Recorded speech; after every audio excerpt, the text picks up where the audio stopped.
পিরোজপুরে ছাত্রদলের উদ্যোগে বেগম জিয়া রুহের মাগফিরাত কামনায় দোয়া মাহফিল অনুষ্ঠিত। পিরোজপুরে বিএনপি চেয়ারপারসন ও তিনবারের সাবেক প্রধানমন্ত্রী বেগম জিয়া রুহের মাগফিরাত কামনায় দোয়া মাহফিল অনুষ্ঠিত হয়েছে। জেলা ছাত্রদলের উদ্যোগে শনিবার দুপুরে শহরের গোপালকৃষ্ণ টাউন ক্লাবের টেনিস গ্রাউন্ডে এই কর্মসূচির আয়োজন করা হয়।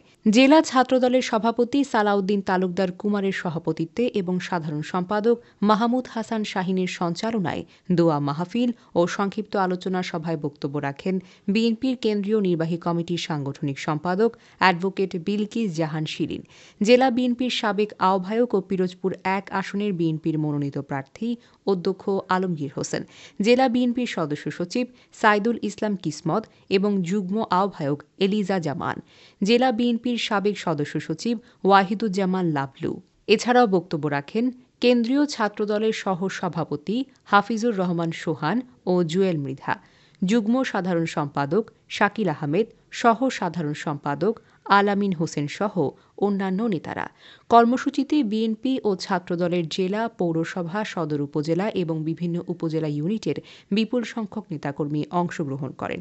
বক্তারা তাদের বক্তব্যে বলেন, বেগম জিয়া দেশের গণতন্ত্র রক্ষা ও জনগণের ভোটাধিকার প্রতিষ্ঠার সংগ্রামে আজীবন আপোষহীন ভূমিকা রেখেছেন। তার রাজনৈতিক ত্যাগ, সাহসী নেতৃত্ব ও অবদান জাতির ইতিহাসে চিরস্মরণীয় হয়ে থাকবে। শেষে তার রুহের মাগফিরাত কামনার পাশাপাশি দেশ ও জাতির শান্তি, সমৃদ্ধি ও কল্যাণ কামনা করে বিশেষভাবে দোয়া করা হয়। আমাদের কোনো সমাবেশে, কোনো প্রোগ্রামে পাবো না, আমাদের চোখের সামনে তিনি আর আসবে না। এর চেয়ে বড় দুঃখের, এর চেয়ে বড় আফসোসের কিছু নেই। আমার আদর্শিক মাতাকে স্লো পয়জন দিয়ে মেরে ফেলা হয়েছে। মহান রব্বুল আলামিনের কাছে ফরিয়াদ, যাদের কারণে, যারা আমাদের দেশ মাতাকে এরকম স্লো পয়জনকে মেরেছে, যাদের অত্যাচারে, নির্যাতনে অকালে তিনি চলে গেছেন, মহান রব্বুল আলামিন এই দুনিয়া এবং আখিরাতে তাদের সর্বোচ্চ বিচারের সম্মুখীন করুক। 17 বছর দেশনেত্রী বেগম খালেদা জিয়ার নেতৃত্বে রাজপথে আন্দোলন করেছে। আমাদের এই সেনাবাহিনীর নেতৃত্বে আন্দোলন করেছি, সংগ্রাম করেছি, দেশনেত্রী বেগম খালেদা জিয়াকে জেল থেকে মুক্ত করেছি, কিন্তু তাকে বাঁচিয়ে রাখতে পারি নাই। মা বলতেন, অন্যায় যত শক্তিশালী হোক, অন্যায়কারী যত শক্তিশালী হোক, তার সাথে আপোষ নেই।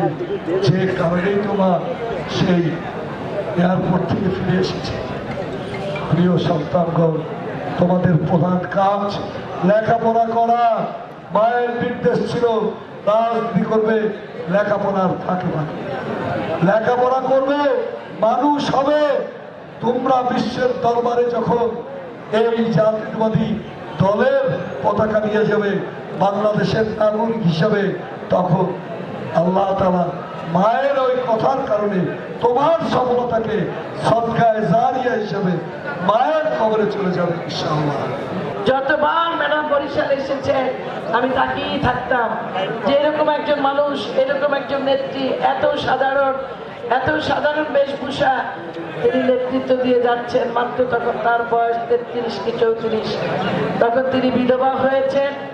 সাদা এক ধরনের পাতলা শাড়ি পরতেন, উনি সাদা রঙের শাড়ি পরতেন এবং সেই গৃহবধূ থেকে যিনি রাজনীতি শুরু করেছেন।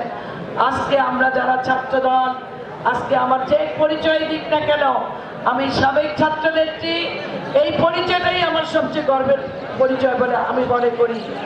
ওনারও সেই সময় মূল শক্তি ছিল জাতীয়তাবাদী ছাত্রদল।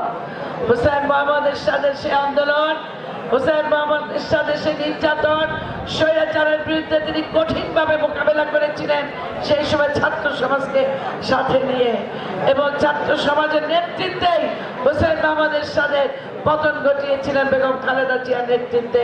যার চিন্তা, যার চেতনা, যার কথা, যার সবকিছু ছিল এই দেশ নিয়ে, এদেশের মানুষ নিয়ে, তার দল নিয়ে, তার দলের নেতা কর্মীদের নিয়ে, আমাদের প্রতি তার যে ভালোবাসা, আমাদের প্রতি তার যে শাসন, আমাদের প্রতি তার যে স্নেহ, এটা তো ভোলার মতো কোনো জিনিস নয়।